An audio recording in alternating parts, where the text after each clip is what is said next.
और YouTube channel के तमाम ही हमारे साथी, मैं मेरी जानिब से राष्ट्रवादी कांग्रेस पार्टी की जानिब से आप लोगों का स्वागत करता हूं। आज की पत्रकार परिषद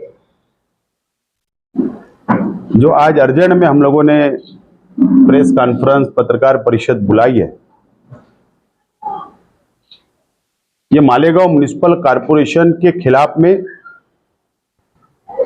और मालेगांव म्युनिसिपल कॉरपोरेशन के टेंडर कमेटी के खिलाफ में और प्रशासक के खिलाफ में। आप लोग को पता है कि इसी जगह पर 2 से 3 मर्तबा हम लोगों ने प्रेस कॉन्फ्रेंस लिया और मालेगांव शहर की आवाम के सामने और मीडिया के सामने और प्रशासन के सामने जो भ्रष्टाचार प्रशासक द्वारा और कॉरपोरेशन में जो चल रहा है, बार बार हमने आवाज उठाने का काम किया है। और अंडरग्राउंड ड्रेनेज होयारी गटर के संदर्भ में भी प्रेस कॉन्फ्रेंस ली गई और उस वक्त भी हम लोगों ने जो जो मुद्दे थे, जो जो शक था, आशंका थी, हमने अव्वल दिन से ही शहर की आवाम के सामने, प्रशासन के सामने और आप लोगों के सामने बात को रखने का काम किया है। मालेगांव शहर में 419 करोड़ रुपए की अंडरग्राउंड ड्रेनेज की सेंट्रल गवर्नमेंट से मंजूरी आई और जीएसटी मिलाकर ये टेंडर 500 करोड़ रुपए में गया है। उसका टेंडर कॉल हुआ, पहला टेंडर कॉल हुआ, रीटेंडर हुआ और सेकंड टेंडर जो कॉल हुआ, तकरीबन ये 6 महीने से प्रोसीजर चल रही है मालेगांव महानगर पालिका में। लेकिन सेकंड टेंडर जब कॉल हुआ तो उसका सबमिशन की, टेंडर दाखिल करने की जो टाइम था वो 14 अगस्त था और उस वक्त तो 4 कंपनी ने टेंडर दाखिल किया 14 अगस्त को। अभी 3 महीना कंप्लीट हो जाएगा और 3 महीने तक कॉरपोरेशन के ये जेल जा चुका है। मुंबई हाई कोर्ट ने भी इस शख्स की जमानत रद्द की थी। इसके ऊपर 112 करोड़ का भ्रष्टाचार का आरोप है।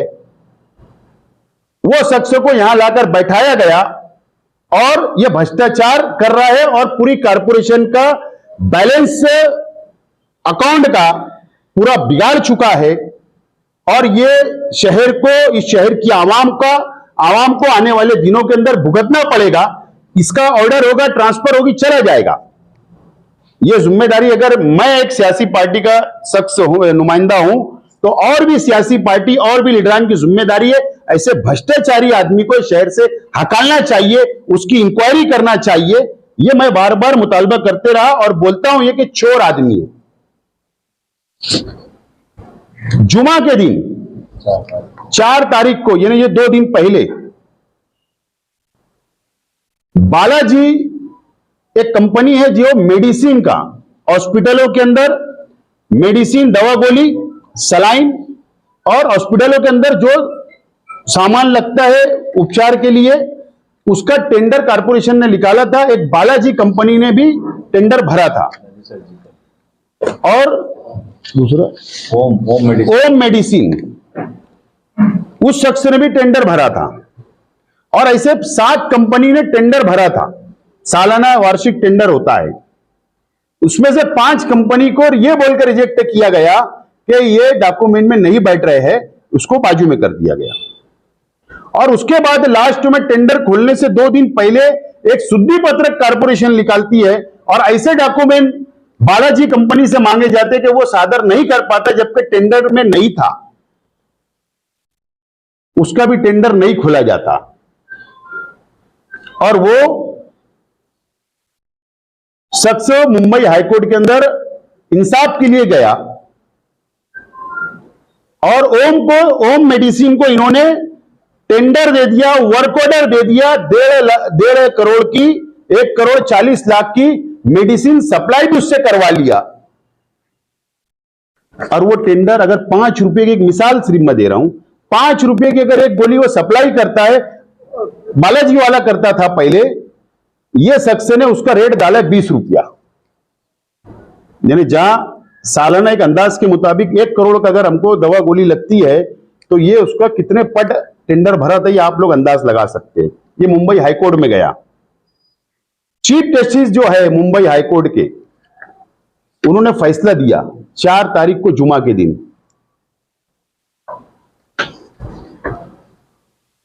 देवेंद्र कुमार चीफ जस्टिस है, डबल बेंच था, आरिफ एस डॉक्टर, ये 2 जज बैठे हुए थे। उन्होंने फैसला सुनाया कि अगर ओम वाले का तुमने टेंडर भी दे दिया, वर्क ऑर्डर भी दे दिया, माल भी उसने सप्लाई कर दिया, तो तुम बालाजी का टेंडर ओपन करो, ऐसा ऑर्डर दिया। डायरेक्ट स्पष्ट ऑर्डर दिया कोर्ट के, ऑर्डर टेंडर ओपन करो, अगर उसका कम दर का टेंडर होगा तो उसको टेंडर दो और कोर्ट के अंदर उसकी रिपोर्ट सबमिट करो। ऐसा बिल्कुल साफ तौर पर यह कमिश्नर प्रशासक के मुंह पर यह हाईकोर्ट का तमाचा है।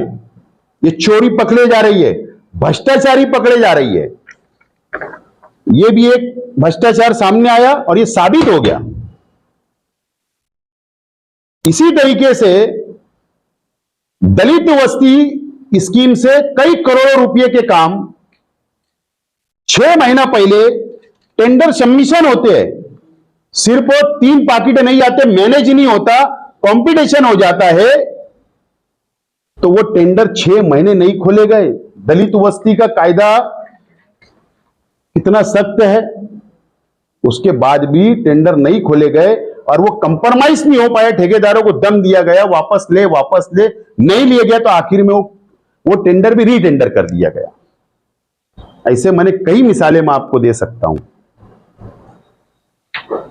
ये भ्रष्टाचारी कमिश्नर को यहां से उसकी इंक्वायरी होना चाहिए, टेंडर कमेटी की इंक्वायरी होना चाहिए। वो टेक्निकल बात है, वो ठेकेदार कॉन्ट्रैक्टर वो लड़े, लेकिन हम जैसे सादा जो हमको दिख रहा है कि 4 टेंडर आए, अगर खुलते तो हो सकता है कि कारपोरेशन का फायदा होता, शहर की आवाम के पैसे का नुकसान नहीं होता, बैतुल माल की हिफाजत होती। लेकिन अगर बैतुल माल की हिफाजत का नारा देने वाले ही अगर अपने घर के ऊपर कमिश्नर को बैठाकर अगर उससे मीटिंग करने लगेंगे और प्रेस में जलसों के अंदर ये कहेंगे कि कमिश्नर भगाओ शहर बचाओ का जो नारा देते, क्या आप इसके ऊपर वो मुंह खोलेंगे कि कमिश्नर को भगाना और शहर बचाने की बात करने वाले क्या रास्ते पे आएंगे? ये सवाल अब ये शहर की आवाम के सामने है। बाह्य विधानसभा के आमदार और पालक मंत्री महोदय से भी मेरी विनती है कि आप हर अपने भाषण के अंदर आप बोलते हैं कि शहर का विकास, शहर का डेवलप हो रहा है, अच्छी बात है, लेकिन आप शहर का विकास, शहर का डेवलप का नारा तो बहुत लगा रहे हैं, लेकिन भ्रष्टाचार के ऊपर आप क्यों नहीं बोल रहे हो? मेरी विनती है मंत्री महोदय से कि ये 110 करोड़ रुपया जायद का टेंडर को रद्द कराओ, नया टेंडर निकालो। जब मानेंगे आपकी भी नीयत साफ है, और नहीं तो हम भी मानेंगे कि आपके आशीर्वाद से ये हो रहा है। ऐसा मुझे शंका है, ऐसा मेरा इल्जाम है। और मैं इस प्रकरण के अंदर मैं लोक आयुक्त तक गया हूं, हाईकोर्ट में पीआईएल दाखिल है असलम अंसारी साहब की, ईडी के अंदर मैंने कंप्लेन किया हूं, एंटी करप्शन में किया हूं। ये लड़ाई तो मैं लड़ूंगा। अभी सब डॉक्यूमेंट हम कारपोरेशन से मांग रहे हैं, क्या क्या इन्होंने किस बुनियाद पे सब कर रहे हैं भ्रष्टाचार। पेपर हाथ में आने के बाद तो मैं लड़ाई लड़ूंगा, लेकिन जरूर अब ये लड़ाई रास्ते पर, सड़क पर, आंदोलन के माध्यम से भी होगी, और ये लड़ाई हम आखिरी तक लड़ते रहेंगे। ये शहर के विकास के लिए, शहर के डेवलप के लिए। हमारे देश को आजाद होने के लिए 75 वर्ष हो गए। अंग्रेजों ने हमें गुलाम बना के रखा था, लेकिन हमारे बुजुर्गों ने, हमारे नेताओं ने, सभी धर्म, सभी समाज के नेताओं ने इस देश को आजादी दिलाई, लेकिन प्रशासक द्वारा ये शहर के अंदर, मध्य भाग के अंदर खास तौर पर जो पॉलिटिकल पार्टियां हैं, ये कमिश्नर की मुखबरी करते हैं, ये कमिश्नर के खबरी है, जैसे अंग्रेजों के भी खबरी हुआ करते थे, ये कमिश्नर के खबरी है, और ये शहर को कमिश्नर के पास गुलाम बनाना चाहते हैं। लेकिन हम ऐसे होने नहीं देंगे। किसी को 5 करोड़ का बजट, किसी को 1 करोड़ का, किसी को 50 लाख का बजट देकर जो कमिश्नर अपने कब्जे में करता है, लेकिन ये शहर का, मैंने कहा था इससे पहले भी कि 500 से 700 करोड़ का इसने लॉस कर चुका है, खड्डे में डाल चुका है। और मैं इस बात पे आज भी कायम हूं, और मेरा चैलेंज है कि हम तो यहां पर बैठे हुए कोई इंजीनियर नहीं है, टेक्निकल नहीं है, लेकिन एक्सपीरियंस है, समझता है, कारपोरेशन समझती है।